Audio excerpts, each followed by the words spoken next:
nyatanya tidak boleh digunakan untuk tujuan lain selain maksud diberikannya kewenangan tersebut serta azas perlindungan hak asasi manusia dan azas kepastian hukum berkeadilan yang telah dilanggar karena hak tersangka untuk menguji keabsahan upaya paksa dirampas secara tidak sportif.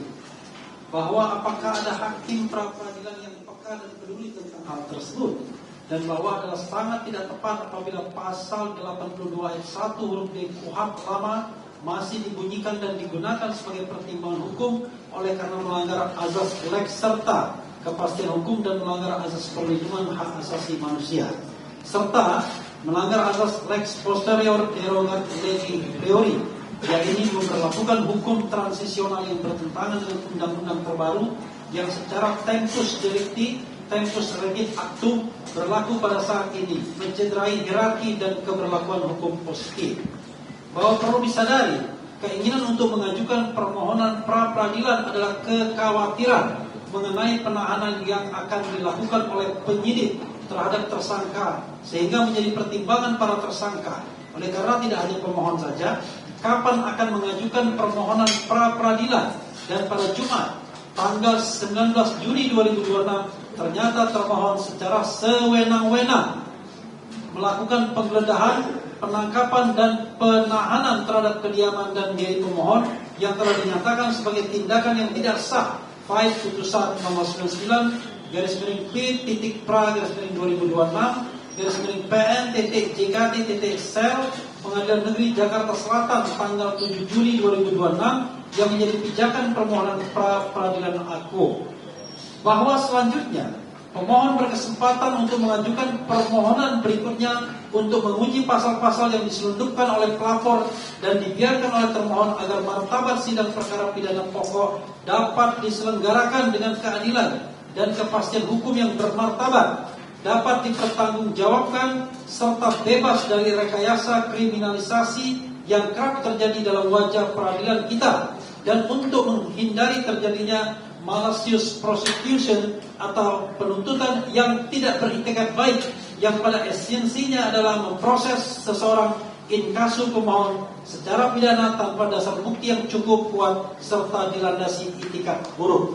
Dan apabila turut termohon telah melimpahkan berkas perkara ke Pengadilan Negeri Jakarta Timur pada hari Selasa tanggal 23 Juni 2026, yaitu hanya sehari setelah pelimpahan berkas, barang bukti dan orang tahap 2 yang dilakukan pada hari Senin tanggal 22 Juni 2026, sehingga apakah menjadi salahnya pemohon apabila pemohon saat ini mulai melakukan pengujian-pengujian mengenai abuse of power yang dialaminya selama ini yang telah dilakukan oleh termohon, dan bahkan hak dari pemohon tersebut telah dijamin oleh negara secara khusus melalui file pasal 163 ayat 1 huruf E KUHP baru untuk dapat mengajukan permohonan pra-peradilan dengan tanpa rasa takut untuk ditahan oleh termohon, oleh karena telah dinyatakan P21 dan dilakukan pelimpahan tahap 2 serta tidak lagi mungkin untuk digugurkan oleh sistem peradilan pidana seperti yang berlaku pada rezim KUHP lama.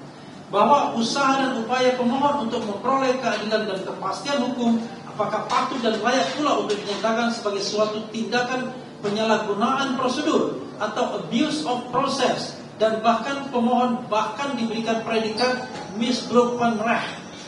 Bahwa maksud dan tujuan dari suatu permohonan pra-peradilan adalah melakukan pengawasan horizontal, yaitu menguji sah atau tidaknya tindakan upaya paksa penegak hukum in casu termohon menegakkan hukum serta melindungi hak asasi manusia, dan adalah tidak tepat apabila pemohon dinilai melakukan misbruik van recht dengan hanya dianggap mengulur-ulur waktu persidangan perkara pokok. Oleh karena untuk apa masuk ke persidangan perkara pokok yang secara kasat mata telah menjadi malicious prosecution dan berpotensi penzoliman terhadap diri pemohon?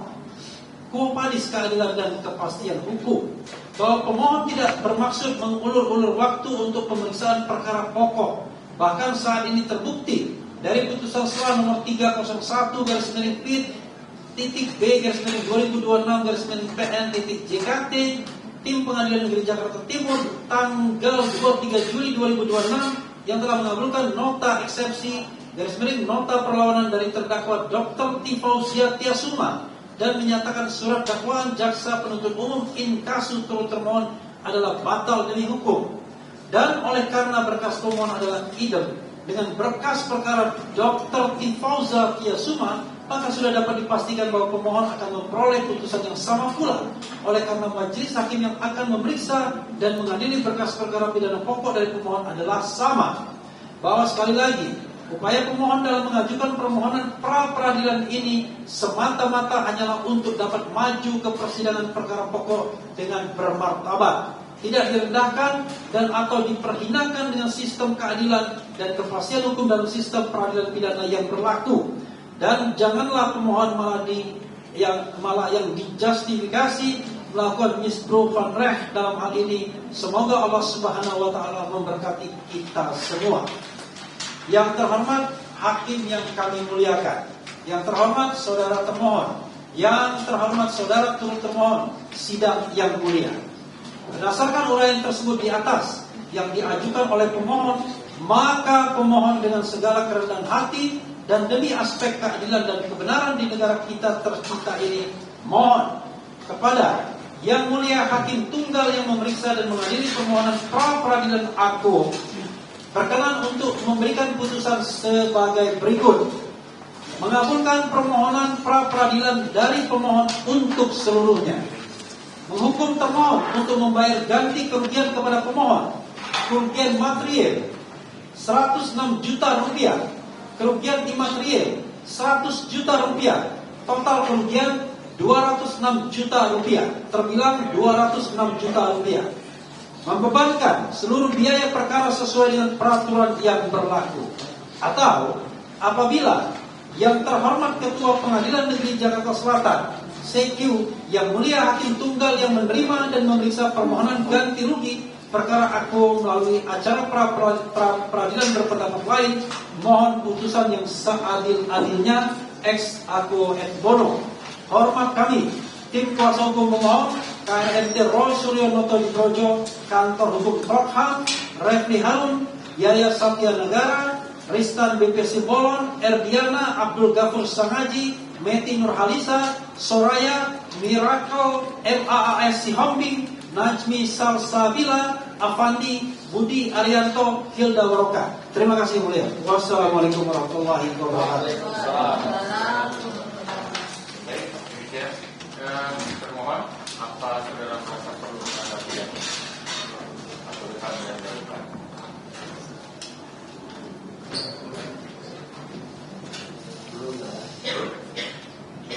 Sampai 4:30 cukup waktu. Jadi habis sejarah.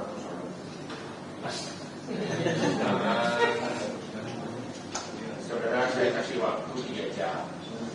Apa yang ada juga sama. Nanti dia nanti kan 3 jam. 4, 5, 6 sebetulnya sudah pakai ya 5:30, tapi 5:30 sudah di sini ya. Sebelum sholat maghrib saya sudah selesai membaca. Itu ya. Jika kita sholat kembali nanti kita Oke. Yuk, kumpul. Sudah siap? Sudah? Ya.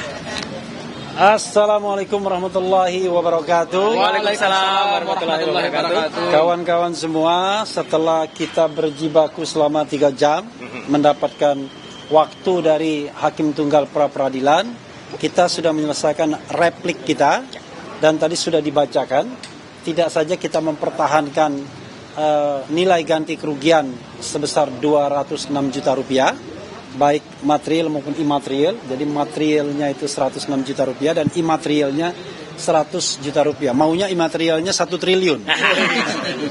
Tapi kasihan negara kan. Kalau dikabulkan kasihan negara ya. Karena itu kita pertahankan itu dan kita menyampaikan komitmen secara tertulis dalam replik bahwa kalau itu dikabulkan akan kita salurkan pada yayasan-yayasan yang memerlukannya dan tidak serupiah pun kita akan ambil. Walaupun kita mendalilkan bahwa itu ada ongkos ini, ongkos itu dan lain sebagainya, tetapi tetap akan kita salurkan semua pada yayasan sosial yang memerlukannya. Nah, nanti kita akan menunggu 3 jam lagi ya sebelum maghrib akan mendengarkan duplik dari termohon, dan saya kira dupliknya sudah bisa kita duga juga ya.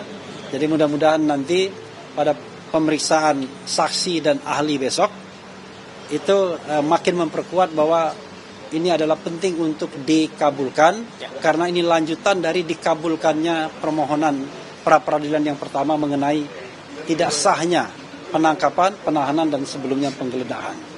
Mudah-mudahan ya kawan-kawan semua bisa menyaksikan nanti pada putusan hari Hari Kamis. Hari Jumat ya? Kamis. Hari Kamis. Kamis putusan kan? Oh, Kamis depan ya? Kamis depan. Pada putusan Kamis depan itu kita menyaksikan mudah-mudahan kemenangan kedua pra peradilan kita ya. Nah, mudah-mudahan.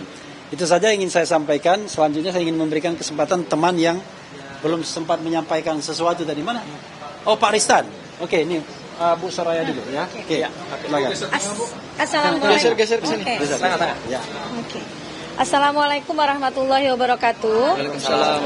Syukur alhamdulillah sore ini kita sudah menyelesaikan tahapan replik dan sudah terjawab secara gamblang, secara hierarki, secara terukur bahwa apa-apa yang kita sampaikan itu adalah sesuai dengan prosedur hukum. Tadi rekan kita Bang RH sudah menjelaskan juga secara jelas bahwa apa yang kita minta, apa yang kita dalilkan, ini semata-mata bukan untuk kita pribadi, bukan untuk Mas Roy, bukan untuk para lawyer, tetapi untuk sosial, untuk badan yayasan sosial, dan itu akan dipublish, ya, bukan secara diam-diam. Jadi jelas bahwa yang kita inginkan, yang kita dalilkan proses ganti rugi ini adalah proses ganti rugi yang jelas-jelas ada di dalam aturan undang-undang dan itu diperintah. Dan perintah itu jelas bunyinya bahwa kita sudah dimenangkan oleh proses peradilan di tingkat awal. Jadi bukan kemauan atau semau-maunya kita sendiri. Dan untuk itu kita juga simak sampai nanti sampai jam 6 ya Mas ya Roy ya.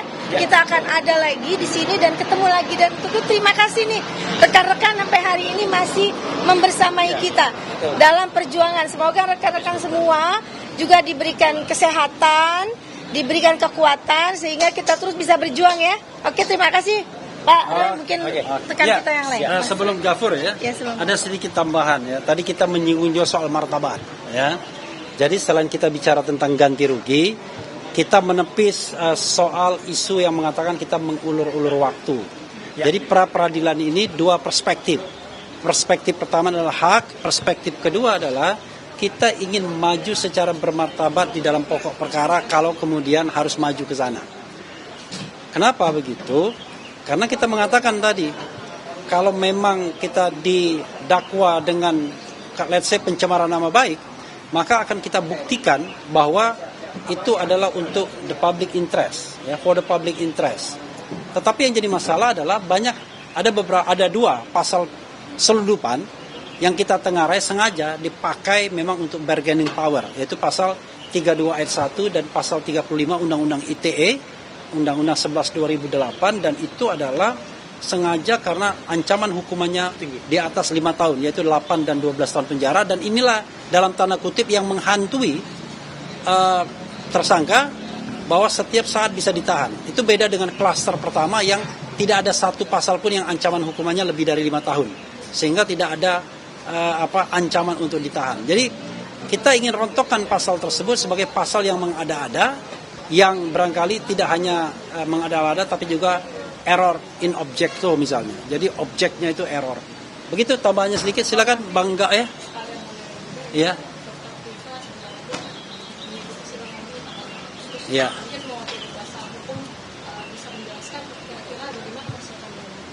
Nanti saya akan jawab terakhir ya. Ya. Bang Abdul Ghafur dulu, silakan. Makasih Bang RH, Mas Roy, bahwa pra peradilan ini kami ingin tegaskan bahwa kami tidak melawan institusi. Ya. Tapi yang kami lawan adalah penggunaan kewenangan yang melanggar hukum. Dan pada permohonan pra peradilan yang pertama, penangkapan, penahanan, dan penggeledahan itu dinyatakan tidak sah karena kewenangan yang diberikan oleh KUHP, diberikan oleh Undang-Undang Kepolisian kepada penyidik Polda Metro Jaya untuk melakukan upaya paksa ternyata dilakukan melampaui batas yang ditentukan oleh undang-undang, sehingga hakim pra-peradilan yang kemudian juga memeriksa pokok perkara permohonan pra-peradilan yang ketiga ini telah menyatakan tidak sah penangkapan, penahanan, dan penggeledahan tersebut. Akibat adanya putusan pra-peradilan itu, maka kami menindaklanjuti dengan permohonan pra-peradilan yang baru, karena itu memang diperintahkan oleh hakim dalam pertimbangannya. Jadi kami juga ingin menepis bahwa ini bukan mengulur-ngulur waktu atau kemudian menggunakan KUHP baru di pasal 158 ya dengan memanfaatkan waktu untuk kemudian tidak masuk ke pokok perkara. Tidak. Kami akan masuk ke pokok perkara tetapi dengan syarat semua kesewenang-wenangan ini ingin kami urai dulu satu persatu.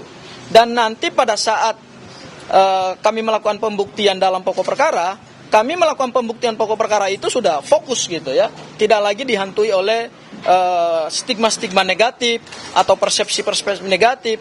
Karena selama penanganan perkara ini, tadi juga kami sampaikan di dalam replik kami, bahwa kerugian imaterial itu dihitung dari apa? Dihitung dari reputasi, dihitung dari nama baik, dihitung dari kedudukan seseorang di mata publik, dihitung juga dari kecemasan, kekhawatiran, ketakutan yang dialami oleh Mas Roy selama menjalani penangkapan dan penahanan yang tidak sah tersebut. Dan kami tadi juga di dalam replik menjelaskan beberapa fakta, ya, bahwa di dalam fakta-fakta selama penangkapan dan penahanan itu, beberapa jam setelah Polda melakukan penangkapan dan penahanan, justru beberapa relawan Pak Joko Widodo itu kan melakukan konferensi pers dan kemudian menghujat Mas Roy, ya, menyudutkan Mas Roy, bahkan di kantor Polda Metro Jaya itu kan dipenuhi dengan karangan bunga. Seolah-olah Mas Roy ini adalah pelaku tindak pidana besar yang ketika ditangkap dan ditahan itu kemudian diglorifikasikan sebagai sebuah kemenangan gitu. Padahal itu sesungguhnya adalah pelanggaran terhadap hukum.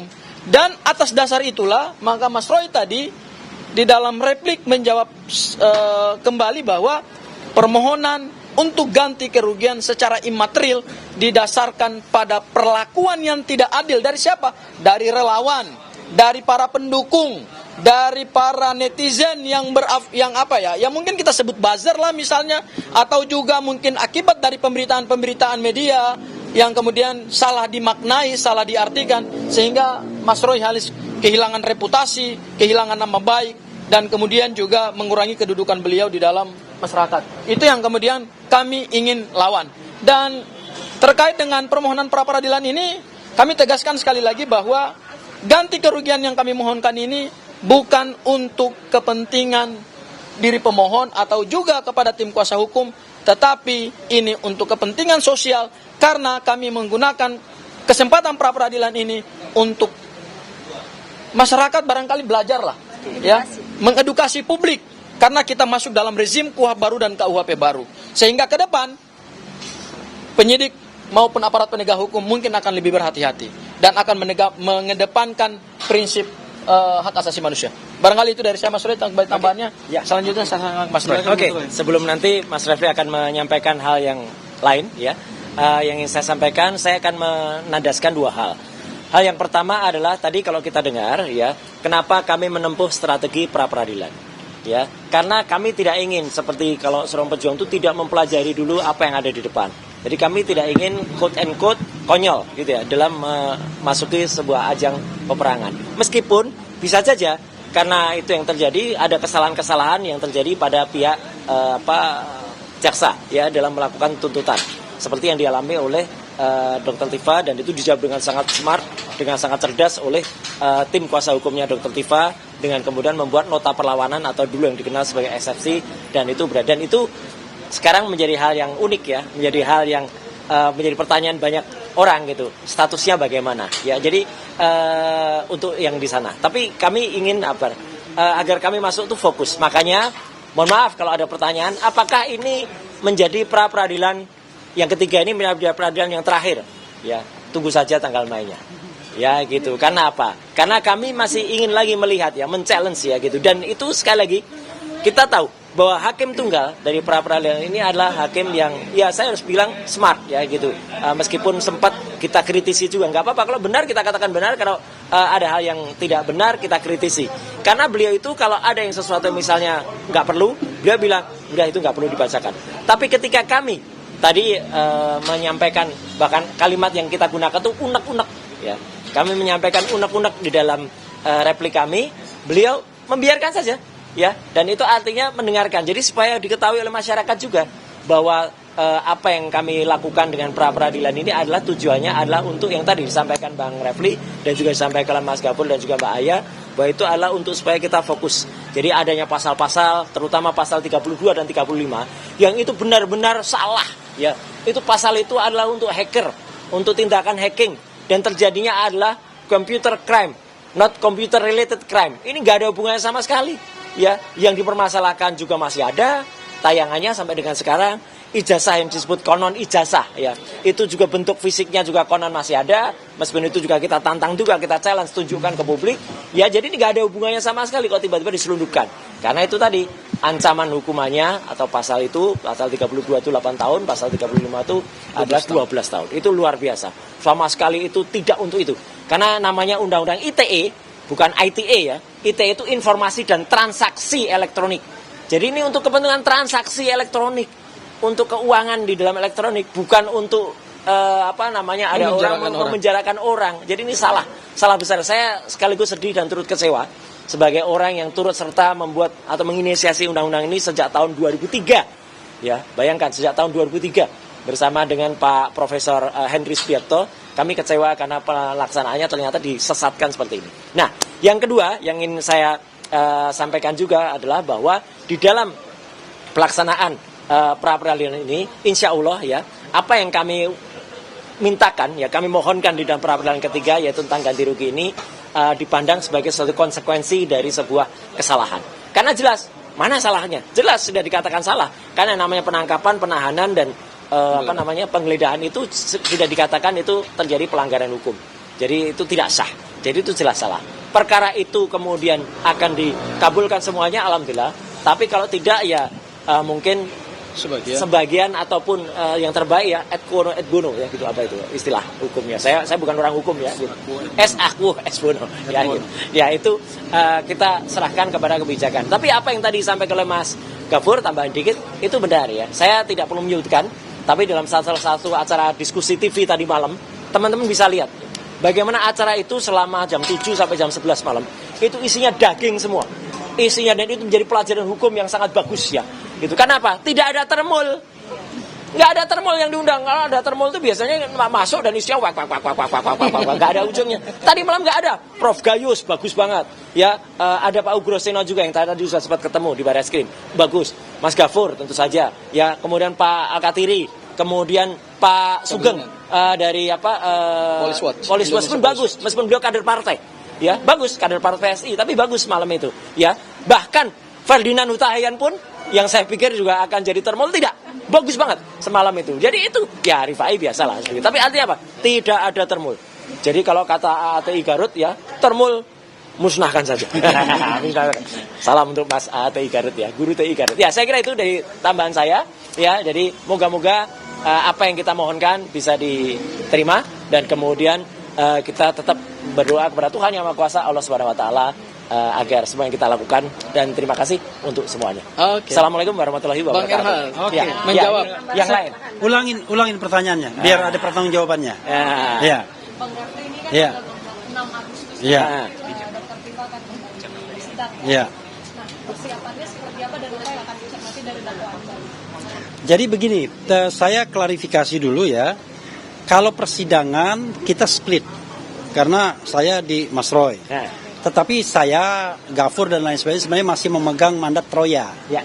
Troya itu Tiva Roy's Advocate, tetapi tidak untuk sidang. Nah, tetapi saya bisa sampaikan bahwa saya masih berkomunikasi dengan lawyer-lawyernya Dr. Tiva, ya, yang senior terutama.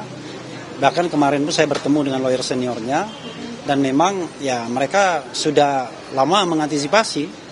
Bahkan kalau kita lihat misalnya eksepsi atau nota perlawanan mereka sudah sangat detail bicara mengenai daftar alat bukti yang diberikan dan lain sebagainya. Jadi kalaupun ada perubahan-perubahan yang sebenarnya saya dikasih matriks perubahannya, saya bisa kasihkan kepada Anda oleh yang senior di sana, Lutfi Hakim. Memang ada katakanlah ada koreksi-koreksi seperti itu, tetapi perdebatan yang paling utama sebenarnya seperti yang Anda saksikan di acara kemarin, apakah kemudian mekanisme yang harusnya dipakai itu pasal 206 ataukah pasal 75 ayat 4, kan begitu? 206 ayat 4.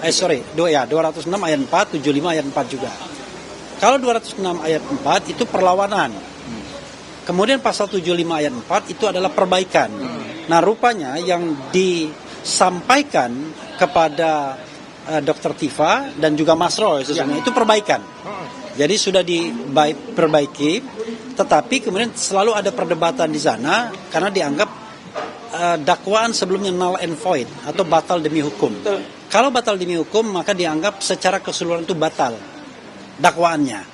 Nah, kalau misalnya ada dakwaan yang baru, ya teorinya bukan mengubah dakwaan tapi mengganti dakwaan dengan nomor yang baru. Padahal undang-undang mengatakan mengubah dakwaan satu kali.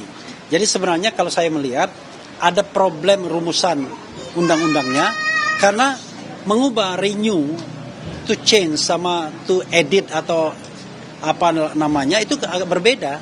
Kalau mengubah sama mengganti itu beda. Ya. Mengubah itu mengedit, mengganti itu renew, membuat yang baru. Nah, ini yang kemudian jadi masalah. Hanya kalau kita baca KUHP ya, nanti kalaupun misalnya diperkenankan oleh hakim untuk dibacakan dakwaan, dan saya sudah perkirakan penuh dengan interupsi ya. Misalnya diperkenankan, maka kemudian sidang akan terus berlanjut kepada pokok perkara walaupun mereka kemudian menyampaikan nota perlawanan, karena nota perlawanan akan diputus pada putusan akhir. Tetapi saya berharap, karena saya tidak bisa mewakili 100% kan, saya berharap dengan challenge mereka sebelum pembacaan dakwaan dengan membaca antara pasal 75 ayat 4 dan pasal 206 ayat 4, maka hakim membatalkan pembacaan dakwaan itu. Iya. Apakah bisa atau tidak? Kita lihat nanti. Karena ini sebuah preseden yang menurut saya yang harus kita cermati, karena ini kan baru semua kan, KUHP-nya baru, undang-undangnya baru. Tapi saya dorong teman-teman saya di Dr. Tifa untuk memprotes perbaikan itu, karena bukan perbaikan tapi penggantian, sementara di situ perbaikan. Nah, problem lainnya adalah di dalam putusan sela itu tidak ada perintah, tidak diperintahkan untuk menggunakan mekanisme pasal 75 ayat 4 itu. Walaupun ada pendapat lain, saya harus jujur mengatakan bahwa pendapat lain mengatakan kan tidak dihapuskan oleh hakim. Tetapi demi kepastian hukum, maka kemudian saya kira protes harus disampaikan kepada hakim, tafsir antara penggantian, pengubahan, kemudian perlawanan, itu harus betul-betul ditegakkan rule-nya, dan mudah-mudahan nanti itu akan mencapai suatu hal yang baik. Karena sekali lagi, kita tidak ingin ikut gendang orang lain bahwa harus masuk pokok perkara. Kalau from the beginning kita bisa mematahkan argumentasi dari dakwaan pihak kejaksaan, maka saya kira itu adalah kemenangan bagi kita dan kemenangan bagi semua orang. Begitu ya? Oke. Luar biasa. Terima kasih ya semuanya. Sedikit ya. Ada hal yang lain. Ada isu yang Roy ditinggalkan lawyer. Enggak. Saya harus sampaikan, alhamdulillah ya. Saya mengaturkan terima kasih kepada Pak Amir Samsudin ya, sudah juga menyatakan akan support ya, membersamai kami. Kemudian Prof Denny Indrayana dan timnya ya, sinergi itu akan juga bersamai. Dan satu lagi tadi saya ketemu Pak Aprilia Supalianto itu dari KAI. Mekanismenya gimana? Nanti kita atur dengan Tokham ya, itu. Jadi kita tetap solid, tetap kuat dan tambah kuat. Terima kasih. Wassalamualaikum warahmatullahi wabarakatuh. Waalaikumsalam warahmatullahi wabarakatuh. Yuk. Tetap melawan. Oh tetap. Saya akan lawan.